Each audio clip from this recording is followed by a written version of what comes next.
Hello engineers आज के इस वीडियो मॉड्यूल में हम जानेंगे कि स्लैब एरिया कैलकुलेशन कैसे की जाती है, कि कैसे आप ऑटोकैड की हेल्प से अपना slab area easily find out कर सकते हैं। उसके बारे में हम आज कंप्लीटली इस वीडियो लेक्चर में जानेंगे। उससे पहले इंजीनियर्स हम छोटा सा बेसिक जान लेते हैं कि स्लैब रेट कैसे निकाली जाती है। जैसा कि आपने प्रीवियस वीडियोस में सीखा है कि स्लैब रेट को निकालना बहुत ही ईजी है। जो भी आपका प्रोजेक्ट कॉस्ट है उसे आपको डिवाइड करना है एरिया, और वो एरिया डिपेंड करता है आप पे कि एरिया आप कौन सा ले रहे हैं। एरिया आप बिल्टअप ले सकते हैं, एरिया आप कवर्ड एरिया ले सकते हैं। It completely depends upon your consideration. So किसी भी प्रोजेक्ट का स्लैब रेट निकालने का फॉर्मूला क्या है? उस प्रोजेक्ट की प्रोजेक्ट कॉस्ट निकालना, जो कि आप एस्टिमेशन से निकालते हैं, और उसे आप सिंपली डिवाइड करेंगे एरिया अंडर द कंसिडरेशन। जो एरिया आपने कंसिडर किया उससे सिंपली आपको डिवाइड करना है, तो आपको अपनी स्लैब रेट उस पर्टिकुलर प्रोजेक्ट की मिल जाएगी। तो slab rate equal to project cost divide by area under consideration. अब इस स्लैब रेट के फॉर्मूला को सिंपल एग्जांपल से समझते हैं। सपोज इंजीनियर, जो आपके जो प्रोजेक्ट कॉस्ट है वो है 25 लाख। आपने एस्टिमेशन से फाइंड आउट किया कि आपके प्रोजेक्ट की जो कॉस्ट है वो है 25 लाख, और आपने स्लैब एरिया को कंसीडर किया है, और आपका जो स्लैब एरिया है वो आ रहा है 1500 स्क्वायर फीट। ये आपने ड्राइंग के मेजरमेंट से फाइंड आउट किया है, या आप ऑटोकैड की हेल्प भी ले सकते हैं to find out the area under the consideration. तो हमारा यहाँ एरिया अंडर द कंसिडरेशन है 1500 स्क्वायर फीट। अब with the simple mathematical calculation, 25 divided by 1500, we got 1666.67 rupees per square feet as our slab rate. So engineers, इस simple mathematical formula से आप किसी भी प्रोजेक्ट की स्लैब रेट निकाल सकते हैं। अब इंजीनियर्स चलिए जानते हैं कि एरिया अंडर कंसिडरेशन को हम ऑटोकैड की हेल्प से कैसे फाइंड आउट करेंगे। So let's open up the AutoCAD and we will find out the area under the consideration. So engineer, जैसा कि आप देख सकते हैं कि हमारे पास एक प्लान है, ड्राइंग शीट है जिसकी ड्राफ्टिंग है ऑटोकैड में हुई है। अब इस पर्टिकुलर प्लान का हमें स्लैब एरिया निकालना है, क्योंकि हमने कंसिडर किया है कि हमारा जो एरिया अंडर द कंसिडरेशन है वो है स्लैब एरिया। तब आप ऑटोकैड की हेल्प से कैसे फाइंड आउट करेंगे? ये बहुत ही सिंपल है। इसके लिए आपको सिंपल एक कमांड की नीड है। वो कमांड है एरिया कमांड। वो एरिया कमांड कैसे आएगा? सिंपली आपको कमांड लिस्ट में टाइप करना है AAN एंटर। एएन एंटर करने के बाद जैसे देख सकते हैं कि एरिया कमांड हमारा एक्टिवेट हो गया है। अब इसमें अलग अलग सेक्शन है। सबसे पहला सेक्शन है ऑब्जेक्ट, मतलब आपको इस ऑब्जेक्ट ऑप्शन पे क्लिक करना है। जो भी ऑब्जेक्ट पे आप क्लिक करोगे उसका एरिया इजीली फाइंड आउट कर लेगा। बट इसमें एक रिस्ट्रिक्शन है कि ऑब्जेक्ट ऑप्शन को आप जब भी चूज करेंगे तो एरिया जो आपने जो सेलेक्ट किया है वो हमेशा बाउंड होना चाहिए। ड्राइंग में जितने भी सेक्शंस को आपने लाइनिंग के थ्रू ज्वाइन किया है वो सभी बाउंड होना चाहिए।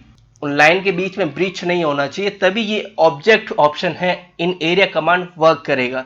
तो इससे अच्छा है सिंपल सा इंजीनियर, सबसे बेस्ट मेथड क्या है? आपको सिंपली ए कमांड को एंटर करना है। उसके बाद ये अपने आप ही कमांड ऑप्शन को एक्टिवेट कर देता है, जिसमें आपको क्या करना है, जो भी आपका पर्टिकुलर प्लान दे रखा है उसमें किस एरिया का आपको एरिया चाहिए वहां आपको सिंपली क्लिक करना है, ताकि ये ग्रीन प्रोफाइल वहां बनाता रहे। जैसा कि अभी हम उसी मेथड से इस एरिया को फाइंड आउट करेंगे। हमें इस पर्टिकुलर प्लान का एरिया चाहिए, और एरिया कंसिडर हमने किया स्लैब एरिया। तो हम क्या करेंगे, सिंपली कमांड एंटर को क्लिक करने के बाद जिस पर्टिकुलर एरिया का हमें एरिया चाहिए वहां से हम पॉइंट को क्लिक करना स्टार्ट कर देंगे, और ये एक एरिया प्रोफाइल बनाता जाएगा। Let me show you. तो सबसे पहले हम स्टार्ट करते हैं इस पॉइंट से। हम एरिया स्लैब एरिया को कंसीडर कर रहे हैं, और बालकनी आउटर साइड में प्रोजेक्ट हो रही है, तो हम कंसीडर कर रहे हैं कि हम बालकनी को इसमें ऐड नहीं करेंगे। अगर आप बालकनी को ऐड करते हैं तो आपकी स्लैब रेट उसी अकॉर्डिंग चेंज हो जाएगी। तो सबसे पहले इस कॉलम के कॉर्नर पॉइंट से हम स्टार्ट करते हैं एरिया फाइंड आउट करना। सो फर्स्ट क्लिक हमने यहाँ किया, सेकंड क्लिक इसके पैरेलल ही चलता रहेगा ताकि ये प्रोफाइल बनाता जाए। तो सेकंड क्लिक हमने यहाँ किया, थर्ड क्लिक वापस कॉलम के कॉर्नर पे करेंगे, क्योंकि हमें पता है कि हमारी जो स्लैब है वो पूरे ही एरिया को कवर कर लेती है। फोर्थ क्लिक वापस आउटर पॉइंट पे कॉलम के।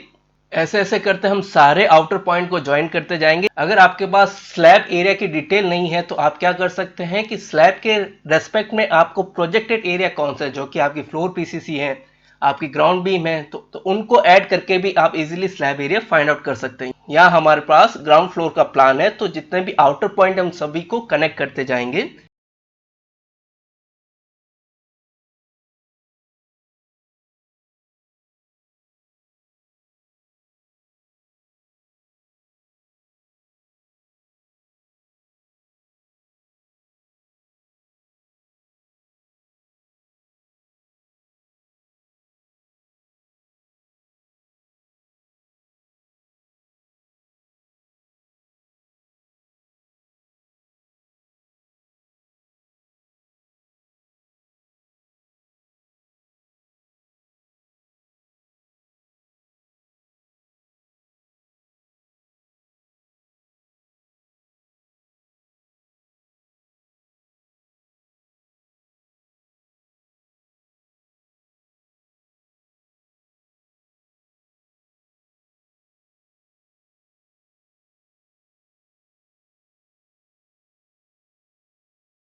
अब इंजीनियर्स एट लास्ट आपको क्या करना है कि जिस पॉइंट से आपने स्टार्ट किया था उसी पॉइंट पे आपको वापस आना है और सिंपली एंटर क्लिक कर देना है।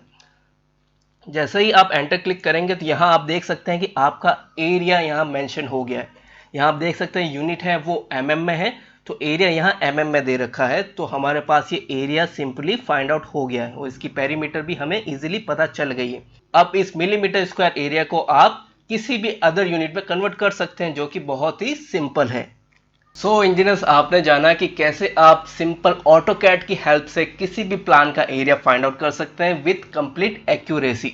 आप अपनी कोई भी ड्राइंग लीजिए, उस ड्राइंग के बेसिस पे आप स्लैब रेट निकालिए, क्योंकि आपके पास एक बहुत ही अच्छा सॉफ्टवेयर है जो कि है ऑटोकैड, जो आपको सारी फैसिलिटी प्रोवाइड करवाता है। सो आप इजीली उससे एरिया फाइंड आउट कर सकते हैं। आपको सिंपली एरिया कमांड चूज करना है और एरिया कमांड चूज करने के बाद जितने भी आउटर पॉइंट है जहां आपने एरिया कंसीडर किया उन पॉइंट को चूज करना है और एंड में जिस पॉइंट से स्टार्ट किया था उसी पॉइंट पे आना है और एंटर क्लिक कर देना है।